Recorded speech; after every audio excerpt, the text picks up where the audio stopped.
திருமணம் செய்தேன்.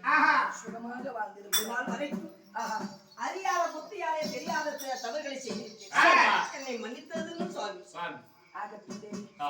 அப்படி இருந்தாலும் என்னை தேடி வந்தீராம்.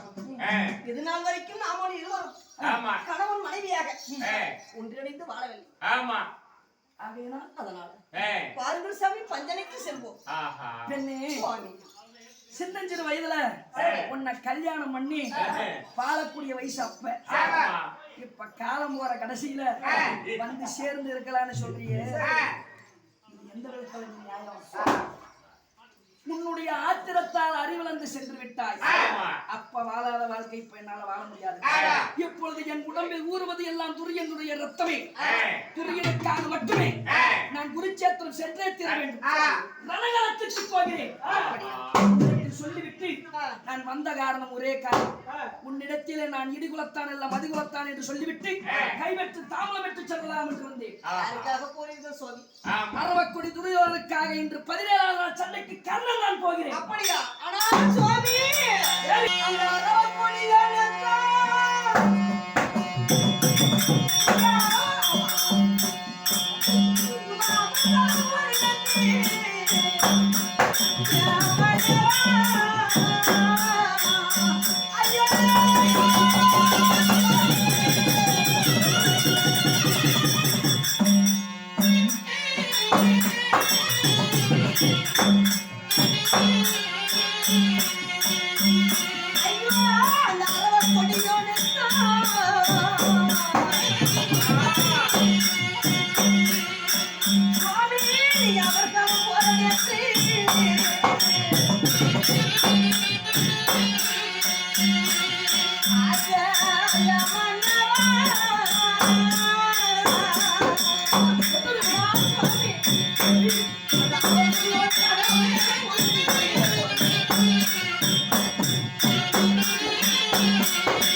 பாம்புக்கு பால் பார்த்தா பாம்பு என்ன செய்யும்?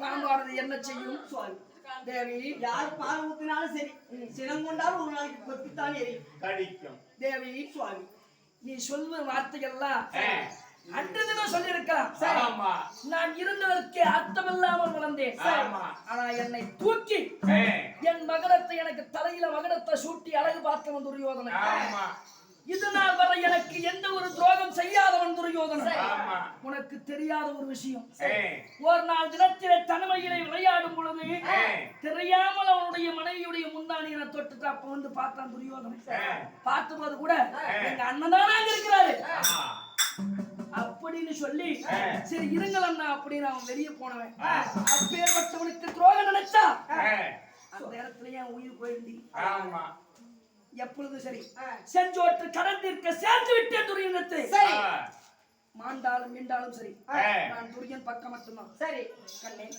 நான் ரணகலம் போய் வாரேன் சரி போய் வா மன்னவா என்று ஒரு வார்த்தை சொல் போதும் நகரத்துக்கு போறேன் என்று கூறுகிறீர்கள் அதனால சுவாமி என்ன என்ன போகிறேன் என்று கூறுகிறீர்கள் சரி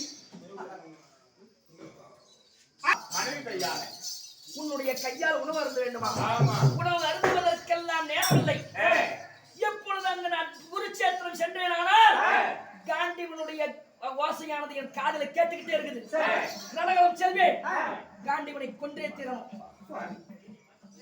கனகலத்துக்கு செல்வேன் என்று கூறுங்கள் சாதம் மறந்த நேரம் இல்லை இல்லை அதனால் நான் நீராவது அறிவித்து அப்படியா அடி காப்படி பாலினில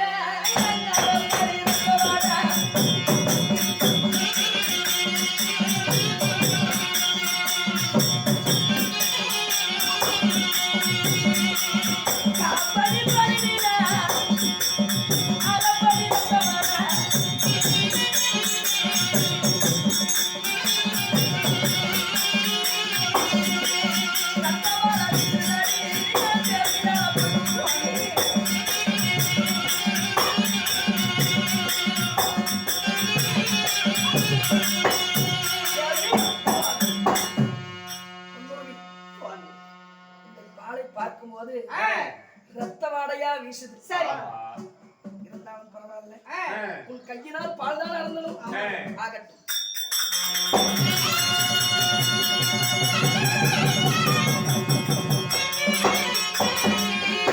ஒரு இடத்துக்கு போயேதான் ஆக வேண்டும் கூறுகிறது ஆனால் சுவாமி சுவாமி நீங்க போர்காலத்தில்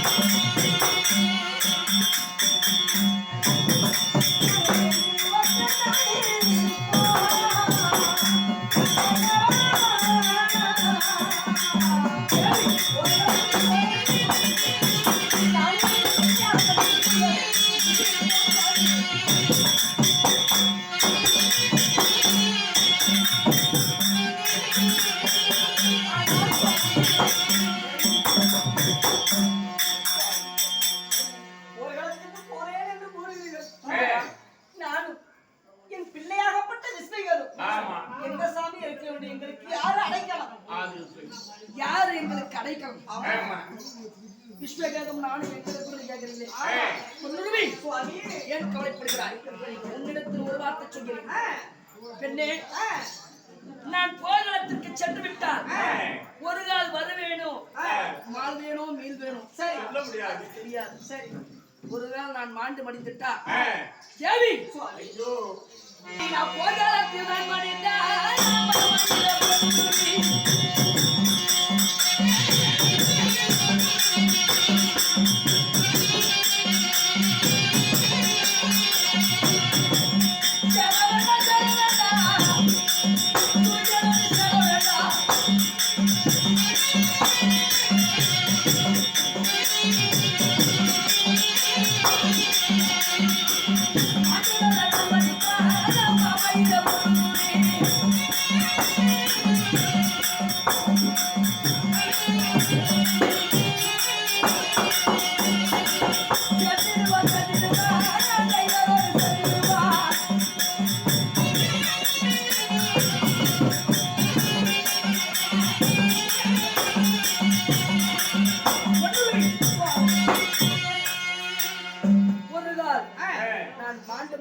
சொல்லுவானா நீ ஒன்றும் கவலைப்பட வேண்டாம் நீ சென்று அஸ்தினாபுரத்து துரியனிடத்தில் சேர வேண்டாம் என் தமையன்மார் பாண்டவர் ஐவர் ராஜாக்கள் இருக்கிறார் பாண்டவர் ஐவரிடத்தில் சென்று நீ சேர்ந்து விட்டால் ஐயோ நம்முடைய அண்ணனுடைய மனைவி நமக்கு தாய் போல அல்லவா அண்ணனுடைய மகன் நமக்கு பிள்ளை அல்லவான்னு சொல்லி உன்னை பலனமா பார்த்துக்குவாங்க துரியனிடத்துல செல்ல வேண்டாம் பாண்டவரத்திலே சென்று நீ அங்கு வாழ்ந்துடுவாய்